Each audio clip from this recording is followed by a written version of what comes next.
What is up, guys? So I'm in my bed, but this is gonna be a comedy today because I thought it would be funny to see me reading a calculus book, and because I have no idea how to do calculus, and it would be funny to see and I thought it would be funny for you guys to listen to me read all my mistakes of reading things like, let's see, what's that sentence that I found? You were always told that the volume of a cone was 1/3 of a volume of a cylinder with the same radius as V equals 1/3 pi or 2h. That's like, okay, cool. So, idiot's guess, as easy as it gets. Calculus 1. Table of contents, blah, blah, blah.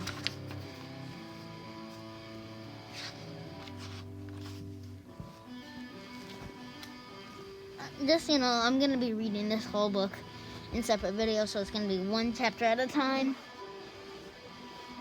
Okay, so Chapter 1. What is calculus anyway? The word calculus can mean one of two things.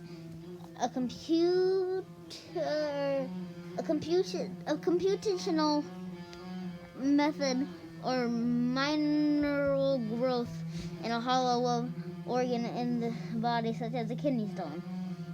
Either definition personifies the pain and blah. I'll skip past that page. Okay. I'll read to the actual learning stuff.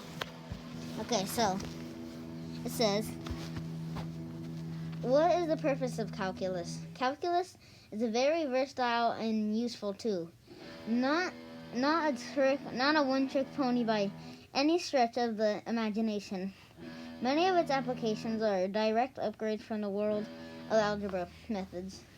Methods of accomplishing some of our goals, but in a far greater number of situations, whereas it would be impossible to list all the uses of calculus. The following list represents some interesting highlights of the things you will learn by the end of the book. Finding the slopes of curves. One of the earliest algebra topics is learned is how to find the slope of a line. A numerical value that describes how planted that line is. Calculus affords us a more generalized method of finding slopes. With it, we can find not only how steeply a line slopes, but indeed how steeply any curve slopes at any given time.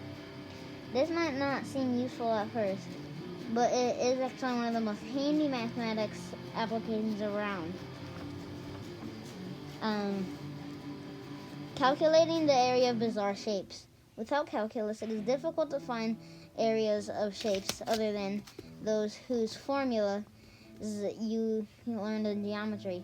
Sure, you may be a pro at finding the area of a circle, square, rectangle, or triangle, but how would you find the area of a shape like the one that's shown in Figure 1.1? Let me just show you Figure 1.1 real quick.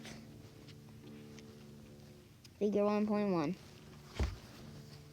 Calculate this area. We're certainly not in Kansas anymore. Hold on. How much is this in this chapter? Okay, I'm going to be reading you guys a couple pages about calculus. Justifying old formulas.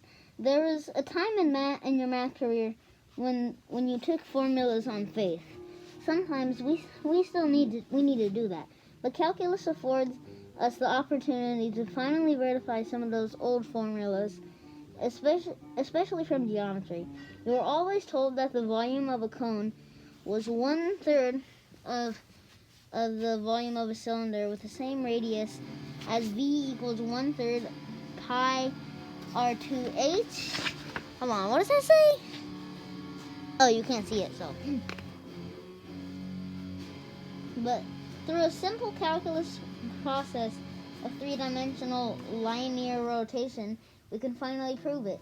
By the way, the process is really simple, even though it may not sound like it right now. It definitely doesn't sound like it right now.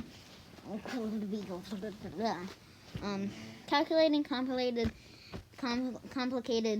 x minus certain intercepts without the aid of a graphing calculator. It is exceptionally hard to calculate an irrational root. However, a simple repetitive process called the Newton's method, named after Sir Isaac Newton, enables you to calculate an irrational root to whatever degree of accuracy you desire. I have no idea what they mean, because I'm not in college. Okay. Definition. An irrational root is an x minus intercept that is not a fraction. Fractional roots are much easier to find because you can typically factor the expression to calculate them. A process is taught in the earliest algebra classes. No good. The generic process of finding irrational roots is possible until you use calculus. Visualizing graphs. You may already have a good grasp of the lines and how to visualize their graphs easily. But what about the graph of something like y equals x3 plus 2x2 minus x plus 1? Very elementary calculus tells you exactly where that graph might be increasing, decreasing, and twisting. In fact, you can find the highest and lowest points on the graph without plotting on a single point. Turn the page. What's that? I'm a student, so I look down a lot, especially when I'm reading this book. Finding the average value of a function.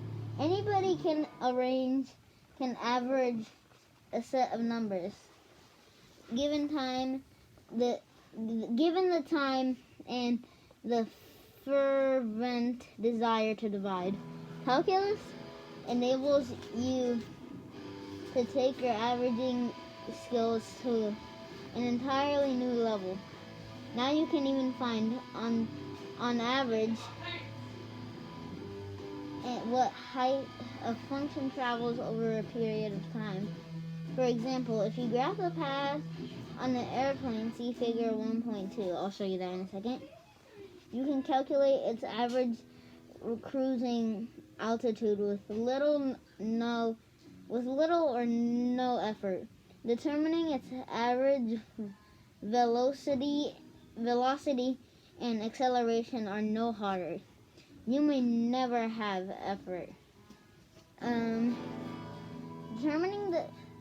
may never have the impetus to do such a thing. But you've got to admit, it's certainly more interesting than averaging the odd numbers less than 50. And then this is the picture, figure 1.2. And then the top says flight path, and then the line says average height. Figure 1.2. Even though this plane's flight path is not defined as a simple shape, like a semicircle, using calculus you can calculate all sorts of things. It's like its average altitude during the journey the number of complimentary peanuts you dropped when you fell asleep. Hold on, This is gonna be a long video. It's gonna be long chapters. Calculating optimal values. One of the most mind-bendingly useful applications of calculus is the optimization of functions. In just a few steps, you can answer questions such as, if I have 100 feet of fence, what is the largest rectangular yard I can make? or even, I mean, I'm at 1,000 feet of fence, or given a rectangular sheet of paper which measures 8.5 inches by 11 inches, what are the dimensions of a box I can make by containing the greatest volume? Which the traditional way to create an open box from a rectangular surface is to cut congruent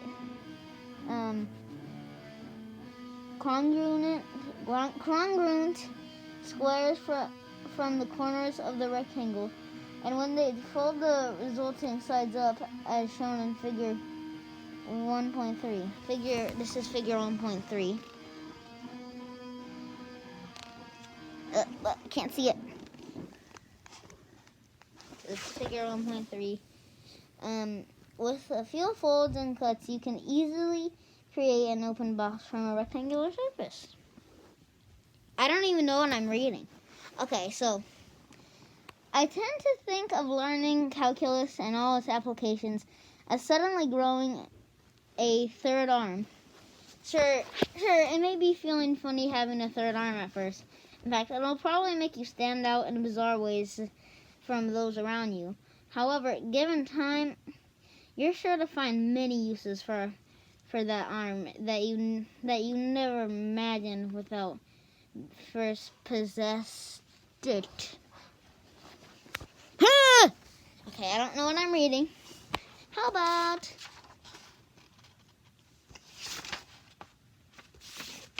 okay, I have 2 more pages front and back, so I'll just finish this page and finish the other pages in a separate video.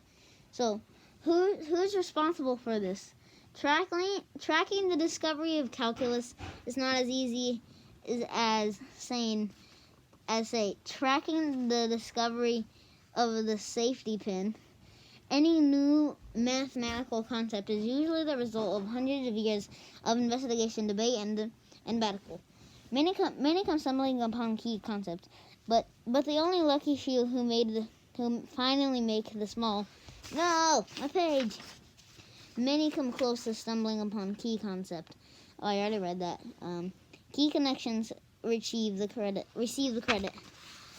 Such is the case with calculus. Calculus is usually defined as the combination of the differential, and integral techniques you will learn later in the book.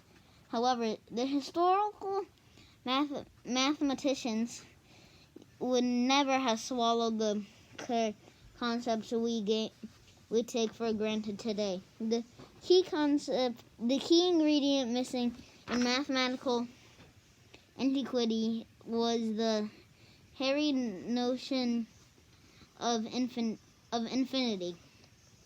Mathematicians and philosophers of the time had an extremely hard time conceptualizing infinitely large or small quantities.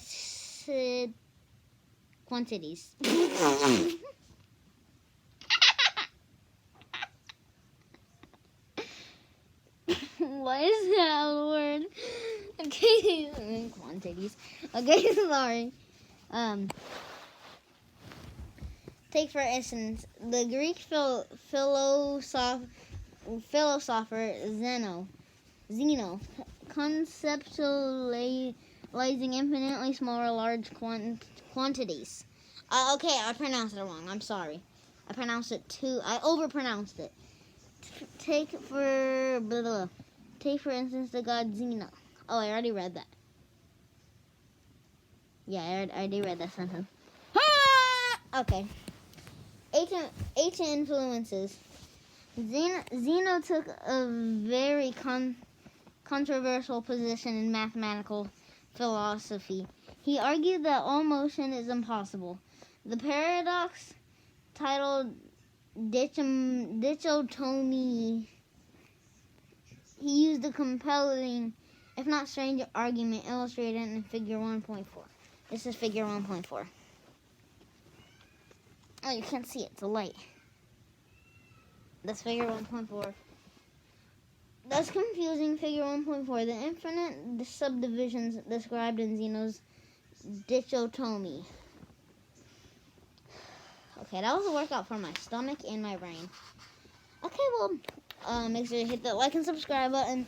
I'm gonna post a separate video of reading the rest of this chapter and another half of the second chapter. And I'm just gonna take a really quick rest for my brains and my lungs. So, hit that subscribe button. See you later. Bye.